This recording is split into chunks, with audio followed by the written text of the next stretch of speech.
महाभारत एक ऐसा युद्ध जिसने केवल राजवंशों को नहीं बल्कि रिश्तों, भावनाओं और इंसानियत को भी तोड़ दिया था। लेकिन इस महागाथा में अगर किसी एक व्यक्ति ने सबसे ज्यादा दर्द सहा तो वो था सूर्यपुत्र, दानवीर, महान योद्धा कर्ण।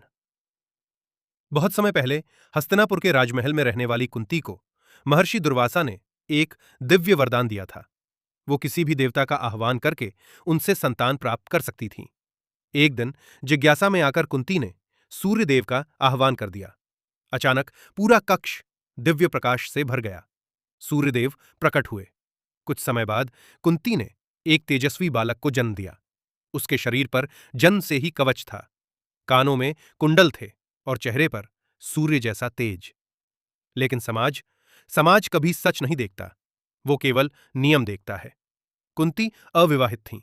उन्हें डर था कि यदि ये सत्य बाहर आया तो उनका सम्मान नष्ट हो जाएगा। और फिर एक मां ने वो किया जिसका दर्द शायद उसने जीवन भर सहा। उन्होंने उस नवजात शिशु को एक छोटी सी टोकरी में रखा। आंखों में आंसू थे, दिल कांप रहा था। लेकिन समाज का भय ममता से बड़ा बन चुका था। उन्होंने उस बच्चे को नदी में बहा दिया। नदी धीरे धीरे उस मासूम को अपने साथ दूर ले गई और कुंती किनारे बैठकर रोती रहीं। उन्हें नहीं पता था कि आज उन्होंने केवल अपने पुत्र को नहीं छोड़ा, उन्होंने इतिहास का सबसे महान योद्धा खो दिया। वो टोकरी बहते बहते हस्तिनापुर के सारथी अधिरथ के पास पहुंची। अधिरथ और उनकी पत्नी राधा की कोई संतान नहीं थी। जब उन्होंने उस बच्चे को देखा तो उनकी आंखों में खुशी भर आई। उन्होंने उसे अपने पुत्र की तरह अपना लिया। उसका नाम रखा गया कर्ण। कर्ण बड़ा होने लगा, लेकिन बचपन से ही उसे समाज की कठोर बातें सुननी पड़ती थीं। तू एक सूत पुत्र है, तेरी औकात रथ चलाने की है, राजाओं जैसे सपने मत देख। लेकिन कर्ण के सपने छोटे नहीं थे। वो दुनिया का सबसे महान धनुर्धर बनना चाहता था। जब भी वो योद्धाओं को देखता, उसकी आंखों में आग जल उठती। एक दिन हस्तिनापुर में राजकुमारों की प्रतियोगिता हो रही थी। पूरा राज्य वहां उपस्थित था। अर्जुन अपने अद्भुत कौशल का प्रदर्शन कर रहे थे। लोग उनकी प्रशंसा करते नहीं थक रहे थे। तभी अचानक एक युवक आगे बढ़ा। वो था कर्ण। उसने कहा, जो कुछ अर्जुन कर सकता है वो मैं भी कर सकता हूं। पूरा मैदान शांत हो गया। कर्ण ने धनुष उठाया और अर्जुन के हर कौशल को दोहराकर दिखा दिया। लोग आश्चर्यचकित रह गए। लेकिन तभी कृपाचार्य ने पूछा, तुम्हारा कुल क्या है? कर्ण चुप हो गया और उसी क्षण भीड़ हंसने लगी। यह सूतपुत्र अर्जुन को चुनौती देगा? उस दिन कर्ण का दिल टूट गया। लेकिन तभी एक व्यक्ति उठा। वो था दुर्योधन। दुर्योधन ने कहा, प्रतिभा का कोई कुल नहीं होता। और उसी क्षण उसने कर्ण को अंग देश का राजा घोषित कर दिया। पहली बार किसी ने कर्ण को सम्मान दिया था। उस दिन कर्ण ने मन ही मन प्रण लिया, मैं जीवन भर दुर्योधन का साथ दूंगा। कर्ण दुनिया का सबसे महान योद्धा बनना चाहता था, लेकिन कोई गुरु उसे शिक्षा देने को तैयार नहीं था। आखिरकार वो पहुंचा परशुराम के पास। परशुराम केवल ब्राह्मणों को शिक्षा देते थे, इसलिए कर्ण ने स्वयं को ब्राह्मण बताया। परशुराम ने उसे शिष्य बना लिया। दिन रात अभ्यास, कठोर तपस्या, असंख्य संघर्ष। कर्ण धीरे धीरे अद्वितीय योद्धा बन गया। लेकिन भाग्य फिर उसके खिलाफ खड़ा था। एक दिन परशुराम उसकी गोद में सिर रखकर सो रहे थे। तभी एक विषैला कीड़ा कर्ण की जांग में घुस गया। रक्त बहने लगा।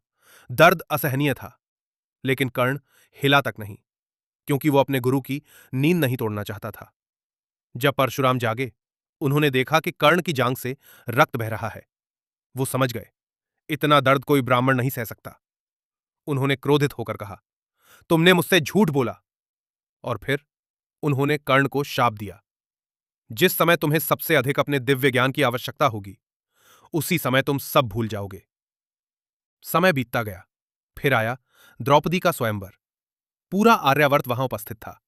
कर्ण भी आगे बढ़ा, लेकिन द्रौपदी ने सबके सामने कहा, मैं किसी सूतपुत्र से विवाह नहीं करूंगी। पूरा सभागार शांत हो गया। कर्ण के हाथ रुक गए।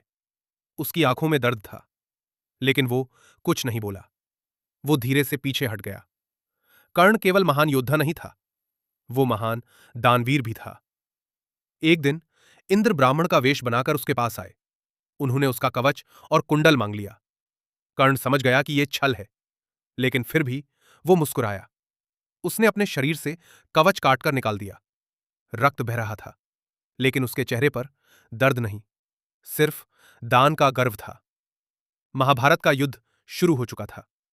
तभी कृष्ण कर्ण के पास आए। उन्होंने कहा, तुम सूत पुत्र नहीं हो, तुम कुंती के पुत्र हो, तुम पांडवों के सबसे बड़े भाई हो। कर्ण स्तब्ध रह गया।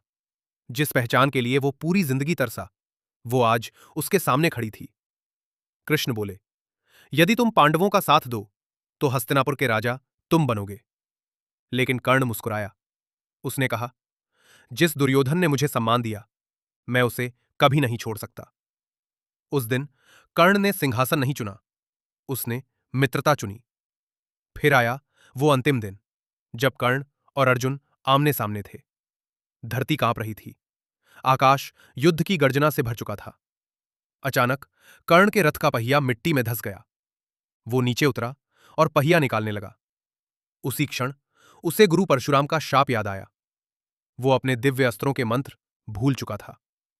कर्ण ने अर्जुन से कहा, धर्म कहता है निहत्थे पर वार नहीं किया जाता। लेकिन कृष्ण बोले, जब द्रौपदी का अपमान हुआ था, तब धर्म कहां था? और अगले ही पल अर्जुन का बाण कर्ण के सीने को चीर गया। महाभारत का सबसे महान योद्धा धरती पर गिर पड़ा। युद्ध समाप्त हुआ, लेकिन उसके बाद जो सत्य सामने आया, उसने सबको तोड़ दिया। कुंती ने बताया, कर्ण पांडवों का सबसे बड़ा भाई था। पूरा महल स्तब्ध रह गया। युधिष्ठिर रो पड़े। अर्जुन के हाथ कांपने लगे। उन्होंने अपने ही भाई की हत्या कर दी थी।